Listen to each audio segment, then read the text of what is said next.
Hi everybody, Dacob here. Welcome back to the Fashion Bunker. Or as Maleficent would say, well, Angelina Jolie's Maleficent, well. All the gentry has joined this gossip roundtable as the news breaks on several platforms that allegedly Prada is about to be sold to Chanel. Allegedly. Now, listen, everything I say in this video is for entertainment purposes only, not rooted in truths or facts. So everything's alleged and just my opinion. And while you're at it, before we get to the topic, subscribe to my channel, push the notification bell to get notified every time I post a new segment, and thumb up the video. Listen, the spinoff Dacob is reporting their title for their article is Prada to be sold to Chanel's Wertheimer? ? Experts say it's not realistic. But the experts in this article, and we're gonna get through all the details, the experts in this article, I don't know what experts they're talking about, but the experts in this article do make a point by saying the amount of money that is being thrown around as the amount that Prada is going to be acquired for is too low. I agree, but we have no proof about what the money amount is being offered. You know what I mean? What the offer is. So, but it's press rumors, and according to press rumors, negotiations, the British way of saying it, negotiations, are underway to sell the Prada group to a British private equity firm linked to the Wertheimer family, who/which owns Chanel. For analysts, however, the rumors would be unsubstantiated. Unsubstantiated because the amount that they say is being thrown around, 6 billion euro. Now, do you guys remember when Disney bought Star Wars? I know this is not luxury fashion, but Star Wars is a huge asset to have. When Lucas Films or George Lucas sold Star Wars to Disney, I think it sold for what, 3 billion or 2 billion? Which I was like shocked dollars. I was shocked because I thought Star Wars is going to make much more money than that. That's not a big price for Star Wars, the entire catalog. The movies, the TV show, everything, all the rights. I was shocked that it was like so low. But apparently it sold for that much. Lucasfilm is massive, says Audrey, right in the chats. Yeah. So 6 billion for Prada, also not a lot. So I agree with the analysts by thinking if 6 billion is the amount that we're talking about, then that doesn't cover what I think Prada is really worth. If you think about the revenue, I mean, Chanel alone in 2022, what was it? They announced that they had that they paid out the dividends to the Wertheimer brothers, $5 billion. After all of the employees were paid, after all of the productions were covered, everything is done for, just what they managed to earn on top of all of that, like pure revenue, pure extra, that they paid out to the Wertheimer brothers, to the Cayman Islands, by the way, allegedly, $5 billion. If they managed to pay the brothers $5 billion, then how many billion did they actually make profit, like turnover, that year? So Prada is kind of in that ballpark as well. So to buy Prada for $6 billion, that's it. Yeah, I don't think that's a possibility even. It's too low, in my humble opinion. The price is too low. But, so, and of course the Italians here are snooping around because Prada is an Italian firm. So a lot of Italian journalists are kind of a little bit like paparazziing around the Prada situation. So in fact, here they're telling us that the newspaper Il Giornale has published an article saying that before Christmas, this is such a gossip thing, listen to this, there was apparently a meeting between a couple of emissaries of the fund, Mucha Prada, with the most loyal members of her staff, her son Lorenzo Bertelli, and they describe her as a beautiful girl dressed in Isadina Laya with a mysterious identity. So apparently both the group's chairman and executive director Patrizio Bertelli and CEO Andrea Guerra were missing from the meeting. So apparently it's like some secretive plotting conspiracy meeting happening behind CEOs' backs. Like, are we going to sell the company or not? That's what Il Giornale, that's what I'm at least interpreting as if Il Giornale is trying to tell us. Could you imagine them standing in front of the offices of these, or the houses of these people, and following them every time they step into a car to see where they're going to go to, which meetings they're going to go to? So according to what the newspaper Il Giornale reports, during the meeting, they discussed the future of Miuccia Prada. And they say that she would continue, or she could continue to design Miu Miu, because she has been designing Miu Miu. She hasn't been like in full charge of Prada, but she has been in charge of the second line, kind of the younger line, slightly more affordable line, which is Miu Miu. Miu Miu is the abbreviation of Miuccia Prada. Miu Miu as Miuccia, Miu Miu. They call Miuccia Prada Miu Miu. So she's in charge of that brand, but the main brand, Prada, is sharing creative directorship between her and Raf Simons. So they say that their talk is of a $6 billion investment, a euro investment, a figure that according to analysts is unrealistic, right?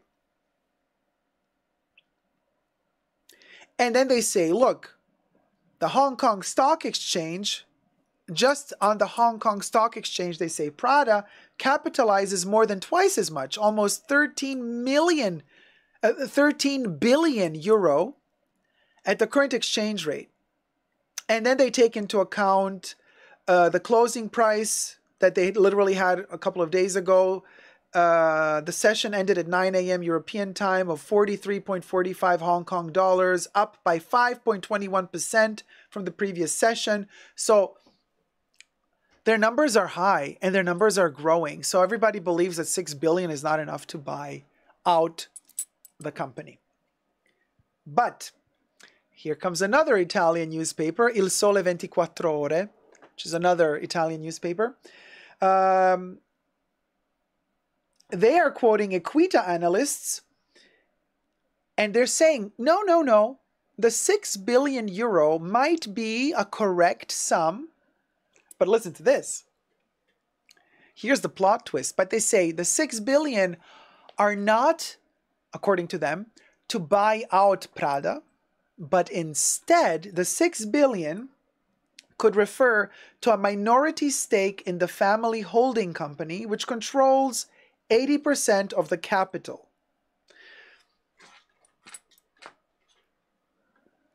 Or a delisting by the Prada family with the support of private equity. Interesting.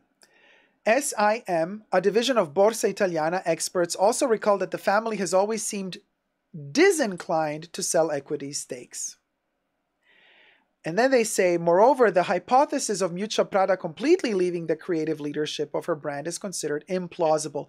I also think she's going to keep working until she croaks, just like Coco Chanel worked till her dying day, just like Vivienne Westwood worked till her dying day. Miuccia Prada, she's a trooper, she's a tank. That woman will not stop until she's done. So I agree. I think that Miuccia Prada is going to work, and she's going to be alive as long as she can work. I think her work is her life. You know what I mean? She's one of those people. But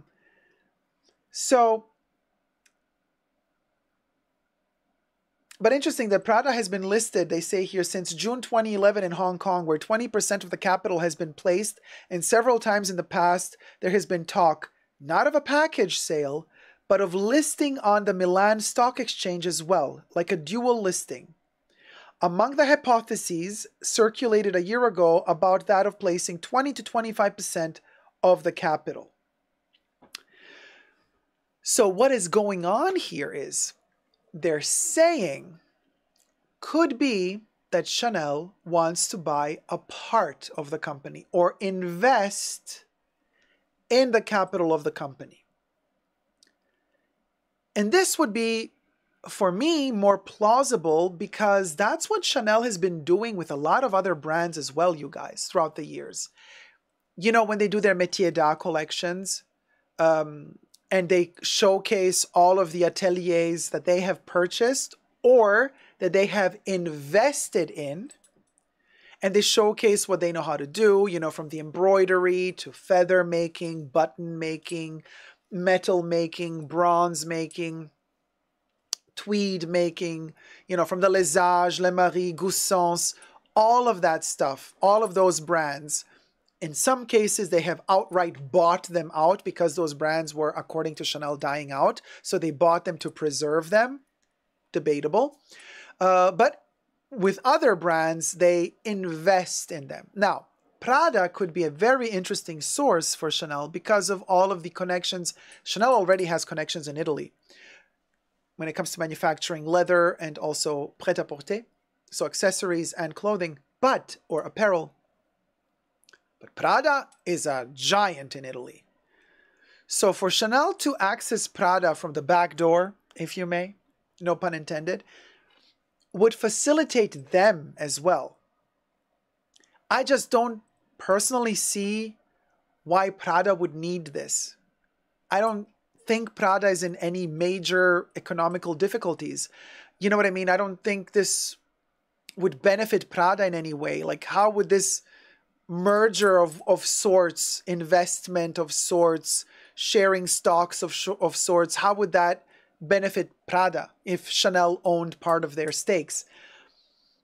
Like, you know what I mean? To me, it looks like something that would benefit Chanel more than it would benefit Prada. Just my opinion. Of course, only just my opinion. Everything I said in this video was for entertainment purposes only, not rooted in truths or facts. Everything's just alleged. So I don't know how much that would be good for them, for Prada.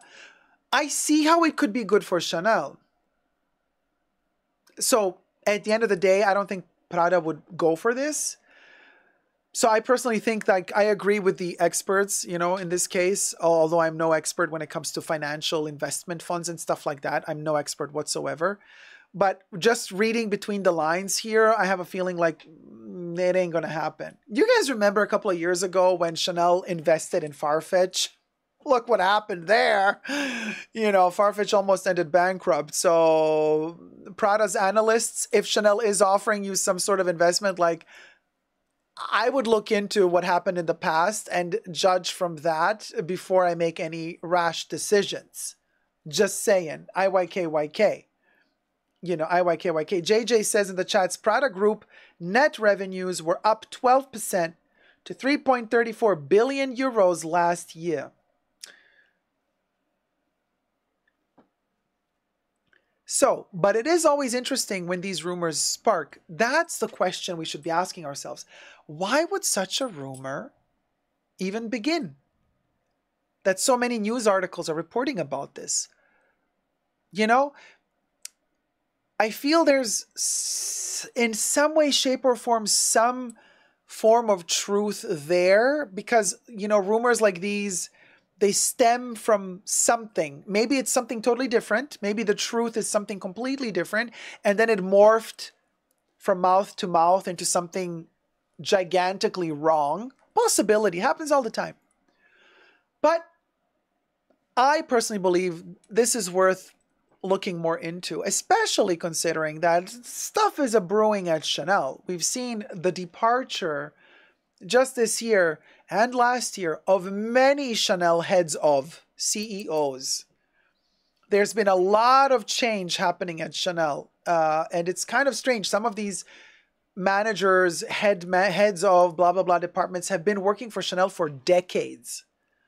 These are not people that were like, oh, I'm here for 2 years just to get a lot of money and milk it and then move on to the next, like how business is done today. Chanel had a tendency to keep their people in the company for many, many, many years. Why are all of these heads of leaving all of a sudden? What's going on? So something is brewing. And I'm definitely, my humble opinion, it's worth looking into more. And I will be looking into it more. So stay tuned as this ongoing saga continues. Thumb up the video if you've enjoyed it. Subscribe to my channel. Let me know your thoughts and prayers down below. And until next time, never forget to never give up on love. Bye. Mwah.